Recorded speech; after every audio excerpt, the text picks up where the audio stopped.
Ambassador Veltar adjusted his ceremonial robes as he walked through the crystal corridors of the Galactic Council's central station. 3,000 years of peace had made the galaxy prosperous beyond measure.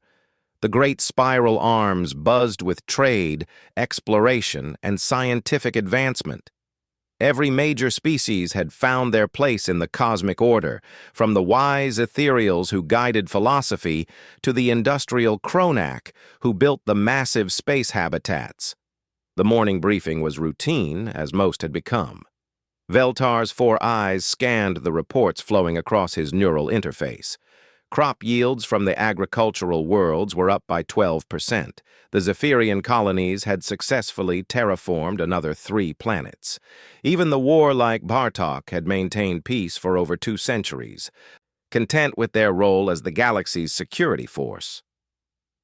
Another perfect day in paradise, Veltar muttered to himself, using an old phrase whose origin he couldn't quite remember.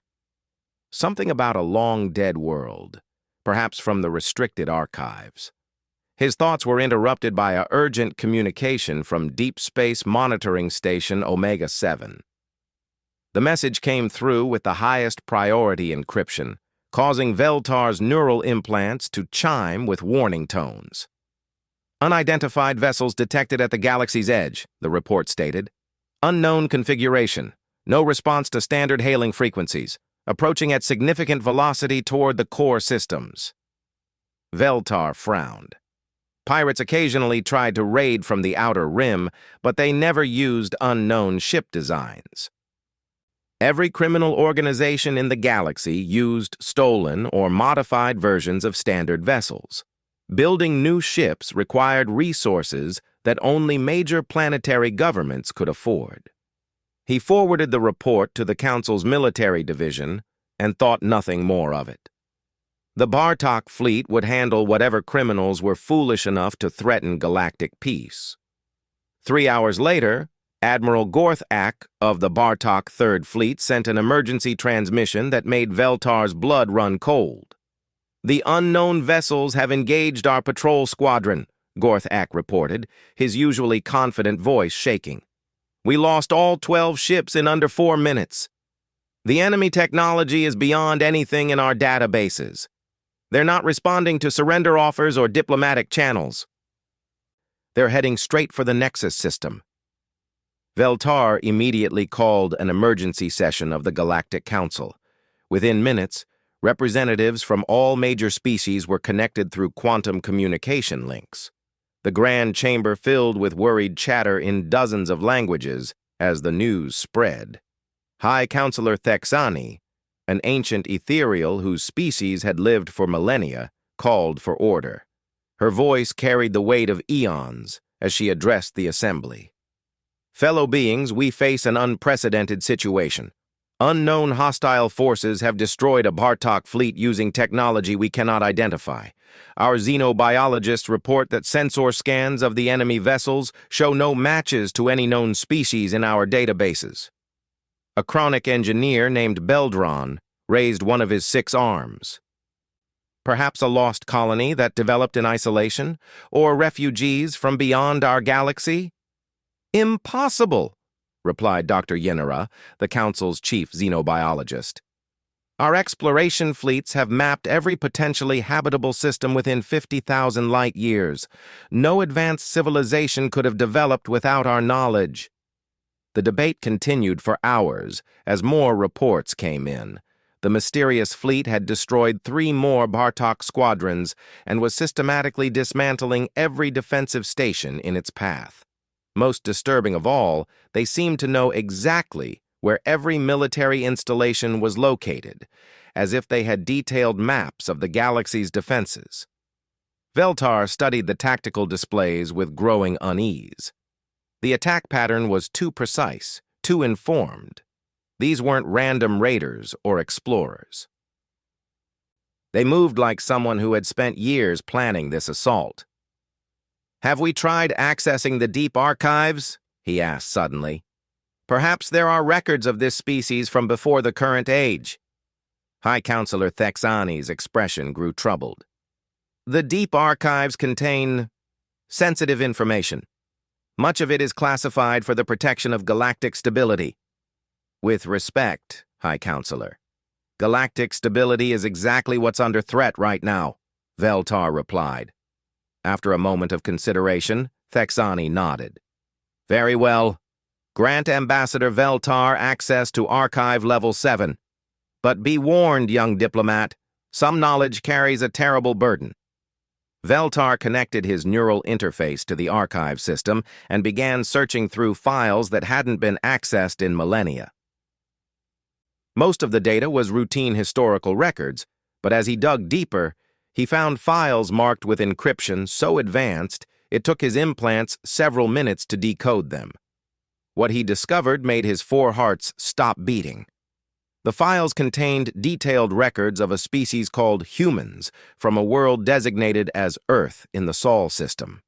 The records showed a remarkable civilization that had developed space travel, advanced AI, and nuclear weapons in the span of just a few thousand years. But more importantly, they showed that this species had been completely eradicated by the Galactic Council 3,000 years ago. Veltar's hands trembled as he read the classified reports.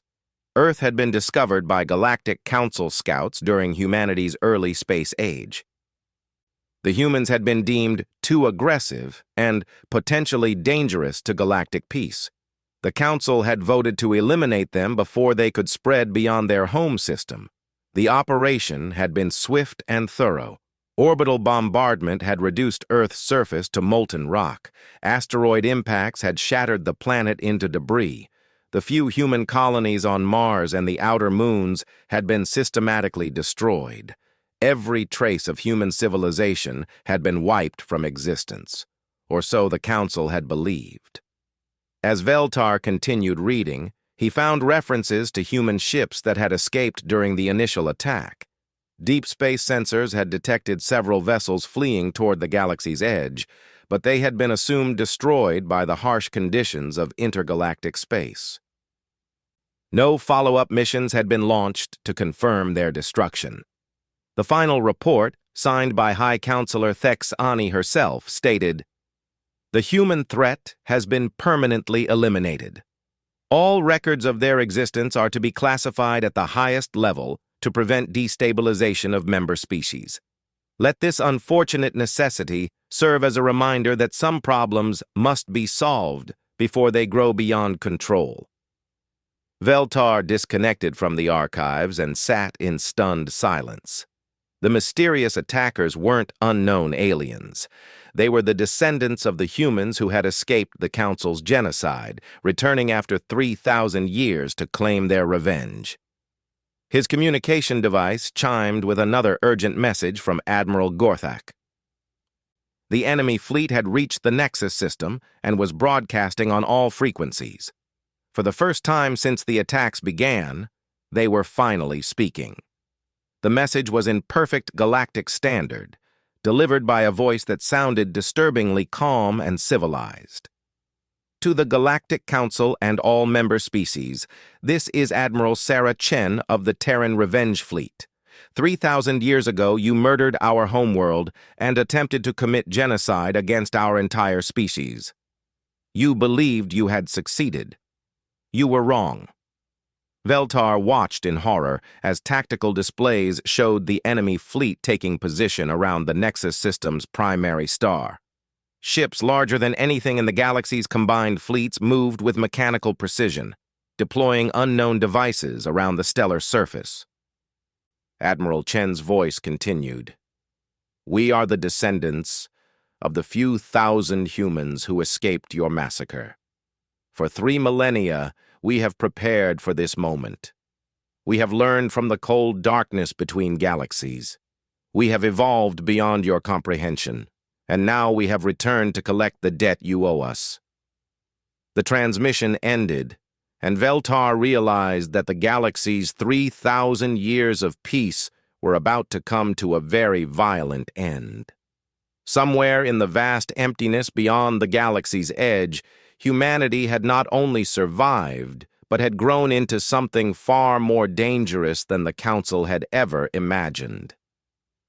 As he prepared to brief the council on what he had discovered, Veltar couldn't shake the feeling that they were no longer the apex civilization they had believed themselves to be.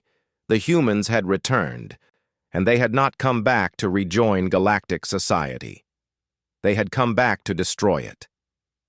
The emergency session of the Galactic Council had been going for 18 straight hours. Representatives from every major species argued, pleaded, and shouted at each other while Admiral Chen's fleet maintained its ominous position around the Nexus star. The humans had made no further moves, but their very presence had thrown the galaxy into chaos. Veltar stood before the assembly, his voice hoarse from explaining what he had discovered in the archives. Many council members refused to believe him. Others demanded to know why the genocide had been kept secret. A few, like the war-minded Bartok, simply wanted to launch a full-scale assault before the humans could act. "You're telling us that we murdered an entire species based on a prediction they might become dangerous?" Senator Krixoth of the Zephyrian Commonwealth stood with his crystalline form flickering in anger. "And now their descendants have returned with technology that makes our combined fleets look like children's toys?" High Counselor Thexani remained silent at the center of the chamber, her ancient eyes fixed on the tactical displays. She had been present during the original vote to destroy humanity. Veltar realized she must be feeling the weight of that 3,000-year-old decision now. Admiral Gorthak's image appeared on the main screen, his scarred face grim with defeat. "Council members, I must report that we've lost contact with our entire Fifth Fleet. They attempted to approach the human vessels for reconnaissance. The last transmission showed our ships simply stopping. No weapons fire, no explosions. They just went dark." "Define went dark," demanded General Vexara of the Kronak Defense Corps. "Complete systems failure across all vessels simultaneously," Gorthak replied. "Whatever the humans did, it disabled every piece of technology on our ships in the span of 3 seconds. We're tracking the hulks drifting in space. Life support appears to be maintained, but everything else is dead." Dr. Yinara pulled up sensor readings on her portable display. "This is impossible according to known physics. To disable technology remotely without damaging the ships themselves would require manipulation of fundamental forces we don't understand." Veltar felt a chill run down his spine. The humans hadn't just survived their exile in intergalactic space. They had encountered something out there that had changed them in ways the Council couldn't comprehend. A new transmission began broadcasting from the human fleet. This time, the voice was different. Younger, but carrying an authority that seemed to press against the minds of everyone listening. "Galactic Council, this is Dr. Marcus Webb, Chief Science Officer of the Terran Revenge Fleet. We know you're analyzing our capabilities and planning a military response. Allow us to save you some time." The tactical display changed to show a detailed, 3-dimensional map of the entire galaxy. Every star system, every planet, every space station appeared with perfect accuracy. But what made Veltar's blood freeze was that the map highlighted every single military installation, weapons depot, and fleet position in real time. "We have been watching you for the past 500 years, Dr. Webb continued. Our scout ships have mapped every corner of your civilization. We know the location of every ship, every base, every hidden research facility. We know your military capabilities, your technological limitations, and your political weaknesses." The map zoomed in to show the Council station itself. Red markers appeared over critical systems, including the main reactor, communication arrays, and life support. The message was clear. They could destroy the station at any moment. "But we are not here merely to demonstrate our superiority," Webb said. "We are here to show you what humanity has become during our 3,000-year exile. You feared we would be dangerous to galactic peace. You were correct, but not in the way you imagined." The display changed again, showing images that defied comprehension. Vast structures moved through the void between galaxies, each one larger than entire star systems. cities that existed in folded space, where distance and time flowed differently. Beings that appeared human, but whose eyes held depths that suggested they had seen things beyond mortal understanding. In the cold darkness beyond your galaxy, we encountered forces that taught us the true nature of the universe, Webb explained. We learned that matter and energy are merely suggestions, that consciousness can reshape reality through will alone, that death itself is simply another form of existence to be mastered. Veltar noticed that several council members had begun to pray to their various gods. The implications of what the humans were describing went beyond advanced technology into realms that bordered on the supernatural. We offer you a demonstration of what we have learned, Webb said. Observe the Kepler 442 system. Every screen in the council chamber switched to show a distant star system that housed a small mining colony. As they watched, one of the system's gas giants simply vanished. Not destroyed, not moved. It ceased to exist as if it had never been there at all. The gravitational effects on the other planets adjusted instantly as reality rewrote itself to account for the missing world. We removed that planet from the timeline, Webb explained casually. It never existed.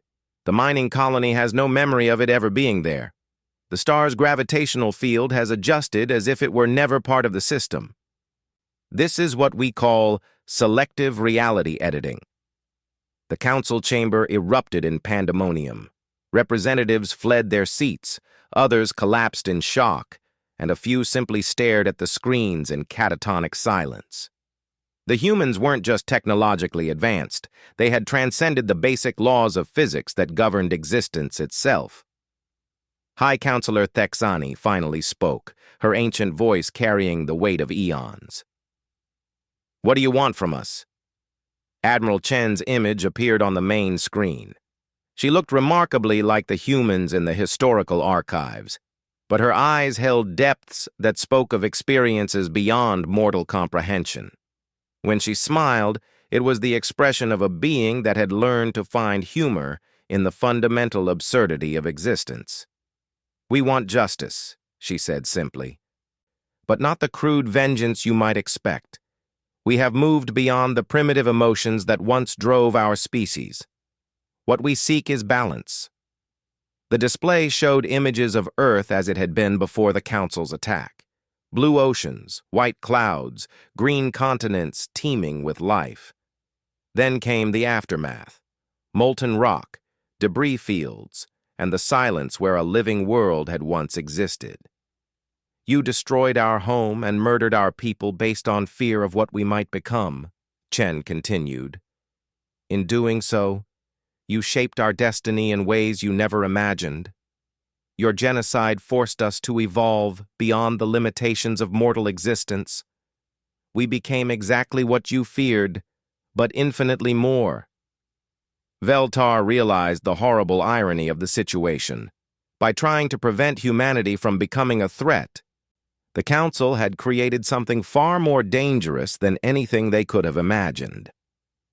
We will now demonstrate the price of fear, Chen announced. Each species represented on the Galactic Council will experience what humanity experienced 3,000 years ago. Your homeworlds will be removed from existence. Your colonies will be scattered. Your people will be forced to survive in the cold darkness, just as we did. The tactical display lit up with markers over every homeworld of every Council species. The ethereal homeworld of Nexus Prime, the Kronak industrial world of Forge, the Bartok military stronghold of War's End, all marked for elimination. However, Chen continued, we are not the savage species you once believed us to be. We offer you the same chance for survival that a few of our people managed to find. Some of you will escape, some of you will endure, some of you will evolve, as we did. The countdown timers appeared over each marked world. 72 hours until the first homeworld would be eliminated, then another every 12 hours until all Council species had experienced the loss humanity had suffered. You have 3 days to prepare, Chen said. Use them wisely. Learn what it means to face extinction. Understand the weight of the decision you made 3,000 years ago, and perhaps if you survive what follows, you will emerge as something better than what you were." The transmission ended, leaving the council chamber in absolute silence. Veltar looked around at the faces of representatives who had spent their entire lives believing their species were the pinnacle of galactic civilization. Now they faced the reality that they were nothing more than children playing with toys while gods decided their fate. High Counselor Thexani stood slowly, her ancient form seeming to carry the weight of the entire galaxy's history. "Send word to all homeworlds," she said quietly. "Begin immediate evacuation procedures. And may whatever gods we pray to have mercy on our souls, because humanity clearly has moved beyond such concepts." As chaos erupted throughout the galaxy and billions of beings prepared to flee their homes, Veltar couldn't help but wonder if this was truly justice or simply the universe's way of correcting a mistake that should never have been made.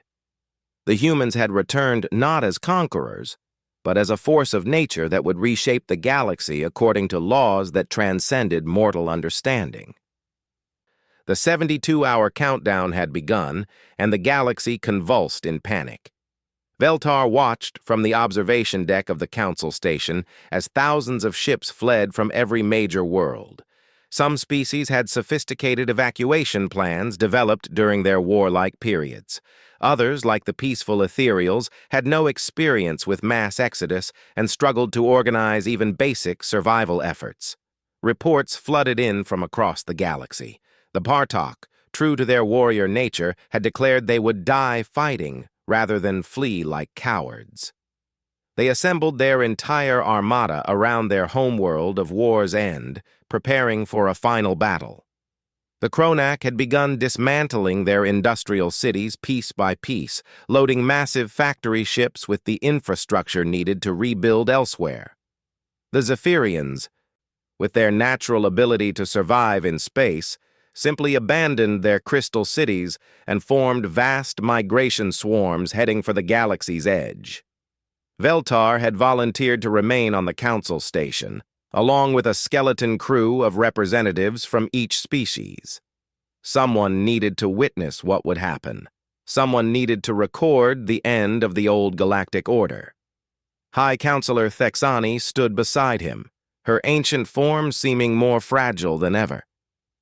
"I never imagined this day would come," she said quietly. "For 3,000 years, I convinced myself we had made the right choice, that preventing one potential threat justified the extinction of an entire species." "What made you so afraid of humanity?" Veltar asked. He had read the archives, but he wanted to hear it from someone who had been there. Thexani's expression grew distant. It wasn't what they were, but what they could become. In just a few thousand years, they had gone from primitive tool users to splitting atoms and reaching for the stars. Their rate of development was unprecedented in galactic history. We projected that within another millennium, they would surpass us all. She gestured to the displays, showing human ships maintaining their positions around various stars throughout the galaxy. But it was their nature that truly terrified us. Every other species we had encountered had some natural limitation. The Bartok were fierce, but not innovative. The Kronak were builders, but not explorers. The Zephyrians were wise, but not ambitious. Humans seemed to combine every dangerous trait we had cataloged, with none of the natural restrictions. "So you decided to destroy them before they could prove you right?" "Yes," Thexani whispered. "And in doing so, we created something far worse than our darkest fears." The countdown timer for War's End reached 0. Veltar and Thexani watched the tactical display as the Bartok fleet, over 10,000 ships strong, prepared to defend their homeworld. The human vessels remained perfectly still, making no aggressive moves. Then War's End simply stopped being. One moment the planet was there, surrounded by its desperate defenders. The next moment, there was empty space where it had existed. The Bartok fleet found themselves floating in a void, their homeworld not destroyed but simply removed from reality. The massive star that War's End had orbited continued burning, but its gravitational field had adjusted as if the planet had never existed. Admiral Gorthak's voice came through the communication system, broken and confused. War's End is gone. It's not destroyed, it's just not there anymore. Our orbital sensors show nothing but empty space, but our records still show we came from a planet that no longer exists. Veltar realized the cruel sophistication of humanity's revenge. They weren't simply destroying worlds, they were editing them out of existence while leaving their inhabitants with the painful memory of what they had lost. The Bartok fleet would spend the rest of their existence knowing they came from a homeworld that no longer had ever been. 12 hours later, it was Forge's turn. The massive Kronak industrial world, home to billions of beings and the galaxy's largest manufacturing centers, ceased to exist. The evacuation fleets found themselves refugees from a planet that had been erased from the timeline. Their factory ships still contained the machinery and knowledge to rebuild, but they would always remember the world where their civilization had been born. The pattern continued across the galaxy. The ethereal homeworld of Nexus Prime vanished, taking with it the vast libraries and philosophical centers that had guided galactic civilization for millennia. The Zephyrian crystal cities disappeared along with their planet, leaving the swarm ships to drift in space, carrying seeds of knowledge from a world that no longer existed. Species after species watched their homeworlds be simply edited out of reality. Some evacuation efforts succeeded in saving significant populations. Others, hampered by panic and poor planning, managed to rescue only a fraction of their people. A few species, too proud or stubborn to evacuate, chose to go down with their worlds and were erased along with them. Through it all, the human fleet maintained its positions, implementing their schedule with mechanical precision. No negotiations were attempted. No mercy was shown. They had become a force of nature, as inevitable as gravity and as final as death. Veltar watched it all with growing horror and fascination. The humans had indeed transcended their original nature, but they had retained one distinctly human characteristic, their methodical approach to solving problems. They were dismantling galactic civilization with the same systematic thoroughness they had once used to reach for the stars. On the final day, as the last few marked worlds prepared for elimination, Admiral Chen broadcast one final message to the galaxy. "The old order has ended," she announced. "The species that believed they had the right to determine who lived and who died have learned what it means to face extinction. Some of you have survived, as we did. Some of you will adapt and evolve, as we did. Others will not." The display showed the current state of the galaxy. Refugee fleets drifted throughout space, searching for new worlds to call home. Some species had already begun fighting over the remaining habitable planets. Others had banded together, sharing resources and knowledge in their struggle to survive. "But this is not the end of our interaction," Chen continued. "We have removed your homeworlds, but we have not removed you. The galaxy is vast, and there are countless worlds waiting to be claimed by those strong enough to take them. You will spread throughout the stars as we once did, carrying the memory of what you have lost." New markers appeared on the galactic map, highlighting star systems that the humans had prepared for colonization, worlds terraformed to support different species, equipped with basic infrastructure and resources needed for civilization to take root. "We offer you these worlds as we were never offered refuge," Chen said. "But they come with conditions. Never again will any species claim the right to judge whether another deserves to exist. Never again will fear be used to justify genocide. The galaxy is large enough for all who respect the right of others to live." Veltar realized that the humans hadn't just returned for revenge. They had returned to reshape galactic civilization according to principles forged in the cold darkness of exile. They were creating a new order based on the harsh lesson they had learned, that survival was a right, not a privilege to be granted by others. "We will remain as guardians of this new age," Chen announced, "not as rulers, but as a reminder of what happens when power is used to extinguish life rather than protect it. We have transcended our original nature, but we have not forgotten our origins. We remember what it means to fight for survival, and we will ensure that others are never denied that right." The human fleet began to disperse throughout the galaxy, taking positions near major star systems. They made no attempt to claim territory or establish colonies. Instead, they simply watched, their presence a constant reminder that someone was ensuring the new galactic order remained stable. Months passed as the refugee species struggled to establish new civilizations. Some, like the adaptable Zephyrians, thrived in their new environment. Others, like the rigid Kronak, found it difficult to rebuild without their traditional industrial base. A few species went extinct, unable to adapt to life without their homeworlds. But gradually, a new pattern emerged. Species that had never cooperated before began sharing technology and resources. The threat of human intervention kept conflicts from escalating into wars of extinction. Slowly, painfully, a new form of galactic civilization began to take shape. Veltar established his new diplomatic post on Haven Prime, one of the worlds the humans had prepared for refugees. As he watched mixed-species colonies develop and thrive, he began to understand what humanity had truly accomplished. They hadn't just taken revenge for their genocide, they had used that revenge to create something better than what had existed before.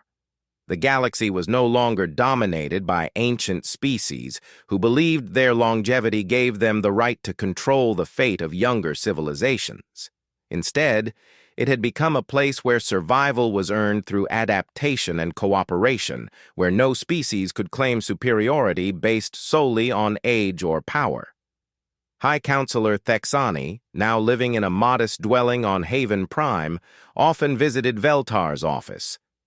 She had aged rapidly since the fall of the Old Order, as if the weight of her species' ancient crimes had finally caught up with her. "Do you think they've forgiven us?" she asked one day, gazing up at the stars where human ships maintained their silent vigil. Veltar considered the question carefully. "I don't think forgiveness is the right concept," he said finally. "I think they've moved beyond the need for forgiveness. They've given us the same chance they had, to survive, to adapt, and to become something better than what we were. What we do with that chance is up to us." As night fell over Haven Prime, Veltar watched the lights of the mixed-species colony spread across the landscape. Children of different races played together in the streets, speaking languages that combined words from a dozen different worlds. Artists created new forms of beauty by blending cultural traditions that had never touched before. Scientists worked together on projects that no single species could have accomplished alone. The old galaxy had been stable, peaceful, and utterly stagnant. This new galaxy was chaotic, dangerous, and alive with possibility. Humanity had returned not as conquerors but as gardeners, pruning away the dead branches of an ancient civilization to allow new growth to flourish.